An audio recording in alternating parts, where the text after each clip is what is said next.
way. What if we watched what is happening in Ohio over the last 2 years? And some of you have probably traveled and sort of done this. What if we watched all that we have seen happen in other countries? It's happened in Ohio in the last 2 years. As a country, as a people who believe in democracy and the rule of law, if we saw another country behave in the ways that I'm going to describe, what will we say to them? What would we say to the people making those decisions? What would we say about them? How we characterize their belief in democracy and the rule of law?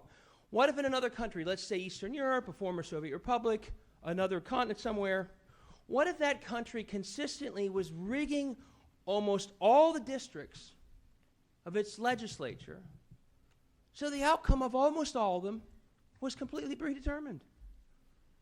What would we say? What if that rigging meant that in some cases, as Ms. Locke talked about, the minority party was in the majority anyway, because the districts were drawn in a way that let them win even if they didn't reflect the majority, or had a much bigger majority than was reflected in the people themselves? If that happened in another country, what would we think? If Orban did it, if Putin did it, districts that guaranteed the outcomes, that guaranteed numbers that had no basis in the people of that area. What if we then watched that country, and I love the line about the manipulation of elections is the manipulation of policy. Because of that rigged system, that country's government just kept passing law after law that didn't have the support of the people in that place. You know, we have them in Ohio. An abortion ban, no exception, so a 10-year-old rape victim is sent to Indiana. We know about 10% or fewer of Ohioans actually agree with that. But that government, because of those districts, is doing something that doesn't reflect 90% of the views of that place. Or as some of you learned in August, an attempt to change democracy, rig the rules there at 60%. I think, Mr. LeRae, almost every single member voted for that, yet the people rejected it soundly. So what if we saw another country rig a system, no accountability, almost not a single member of that body ever facing the voters ever in a real election by design, and then passing laws consistently that don't reflect the people of that community, of that state, of that government? What if that also happened to be a place like Ohio that was named the most corrupt going in that continent? Then we're going to go to another step into the further down depth of that country for a second. Again, remove your partisan hats. Remove the bodies you sit on. Imagine if you were being presented this as another country. Imagine then that country's process of rigging all those districts was called out by an independent Supreme Court of that country. And you'd say to that country, well, if you have the rule of law there, of course, you will abide by that ruling, because in America, that's what we would do, because we have a rule of law here. We respect courts, so we would expect another country to do that. Well, what if the body that rigged all those districts didn't do that? They simply ignored the ruling. They simply defied it. They sent private text messages saying, this thing is, what was it, asinine, but we're still going to do it. And then another map, another ruling, another map, another ruling, another map, another ruling, and a fifth ruling. And that legislature of that country ignores it again. And it ignores it for so long that a map that is ruled, the final court ruling still today, is that map is unconstitutional. Meaning, Mr. McCauley and Mr. LeRae, for 8 months or 9 months, you have been sitting in districts that violate the Ohio Constitution. So you have a country having defied an independent court for all that time, where the entire legislature is in power in violation of its own constitution, the very oath those people take. What would we say if we saw that? What would we say? Do you know what we would say? You know what I would say? I think, Mr. LaRose, you'd say this if you were elsewhere. We would say, my God, that country is losing its democracy in plain sight. And we'd say that country is losing its rule of law in plain sight. And we would be absolutely right to say that. and you all know what we're saying here, this isn't another country. This is the great state of Ohio. This is what we're doing. We're the heart of it all, right? The new billboards everywhere. The heart of it all in the United States of America is pulling apart through this process and other things I've described. We don't have to get into issue 1, state school board, all that stuff. We are pulling apart one piece at a time the essence of democracy in the state. And we're absolutely thumbing our nose at the rule of law. And then there's one other step, and this is part of that step. And then the entire time, let's go back to that hypothetical country. The entire time that country is ignoring those court rulings, that country also changes the rules as to how that Supreme Court that struck them down is selected or elected to favor the candidates that they believe will be friendly to their cause. So as those rules are passed to change and manipulate the ballot of court races, for certain court races that impact this, other court races not changed, they defy the law the entire time until the new court's in place that they believe will be friendly. And that's where we are today. And now today, after all of this, we are bringing back a map that others are analyzing it, but I just saw Jerry Pelser even says, is worse than the current map that violates the Ohio Constitution that you are sitting on. Again, if we saw that in another country, I think we would all say, if we took our partisan hats off, what kind of country is that?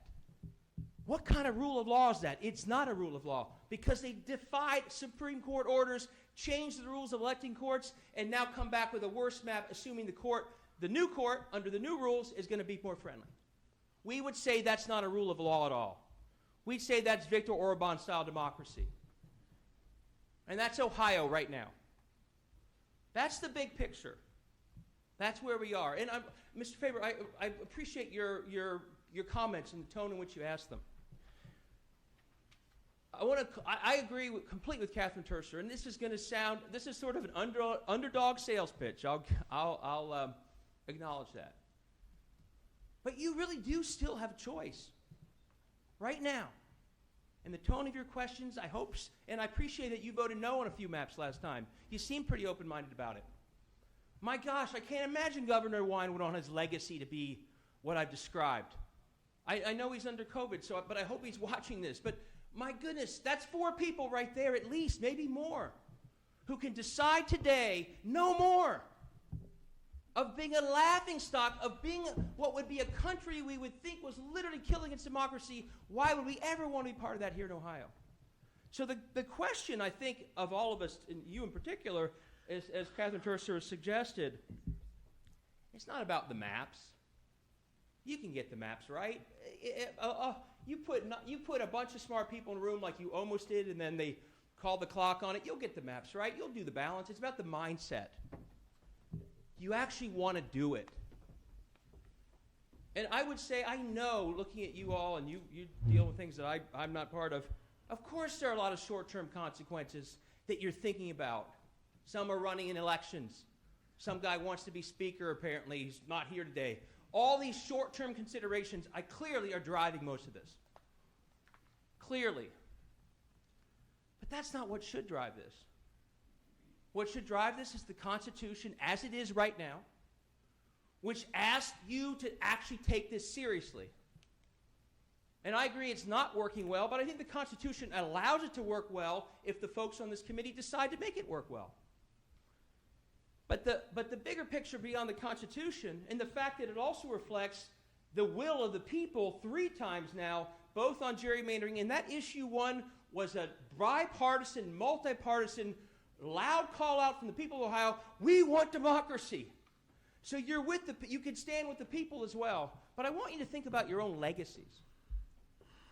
Because whatever the short-term considerations, whatever the primaries, and whatever the machinations about who's speaker next, that's literally all small potatoes long-term.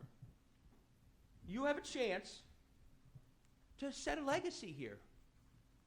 That when the state you take an oath to serve is having its rule of law destroyed because this committee or predecessors to it ignored Supreme Court rulings repeatedly, allowing a current map to be unconstitutional that questions, frankly, the legitimacy of everyone in power in those maps. You have a choice to be the ones that said, our legacy is going to be better than whatever small-time considerations take us down the wrong road.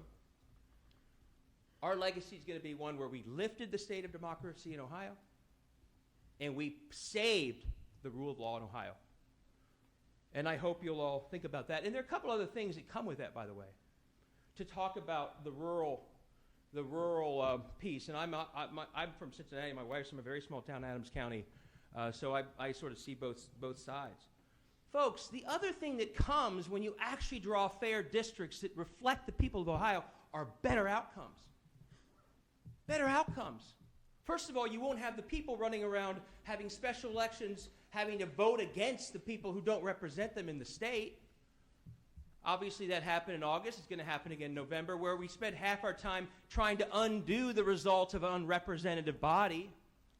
But I believe also that if you look closely at gerrymandering and the really screwed up incentives that you get when you're in a body that's gerrymandered, where the people back home really have no choice because they're elected, you're elected no matter what, but certain players, we've all seen this play out in very ugly ways in recent years, get everything they want. The results of these broken systems, and they're broken, of broken democracies, are terrible public outcomes. You know, a few years ago, we were ranked 5th in the nation in the quality of our public schools. We're now in the mid-20s. In 14 years, we've plummeted. We have among the highest levels of student debt in the nation. We have one of the highest infant mortality rates in the nation when we have the Cleveland Clinic and Ohio State and Cincinnati Children's.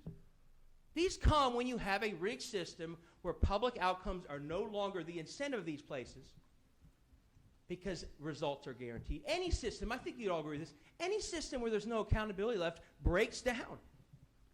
And what we are seeing in Ohio is the result of the broken democracy leading to a breaking down very quickly in public outcomes. So your legacy is not only that you fixed democracy, that you got the rule of law back, but you also, by the way, create a system that reflects the people's views in the deliberation of the legislature, which I think long-term also fixes the outcomes of the state that in too many measurable ways are absolutely going downhill right now. So as Catherine said, this is the first hearing. My hope is, and we don't have that many witnesses, although we've taken up a little bit of your time. I appreciate the time. My hope is you don't just fiddle with the maps, because that's the secondary thing. It's a mindset shift that what's happened for 2 years is clearly disgraceful. Some of you, I think, in different moments, a text message, some of your questions, understood how disgraceful. What Mike DeWine has said, it was broken. So that's a text message saying it. Your question suggested. Mike DeWine said that it's broken. Act on those instincts for a few weeks, and you could actually secure some incredibly sort of positive legacies that amid all the small-time stuff that we let consume all of us, you actually did some very big things.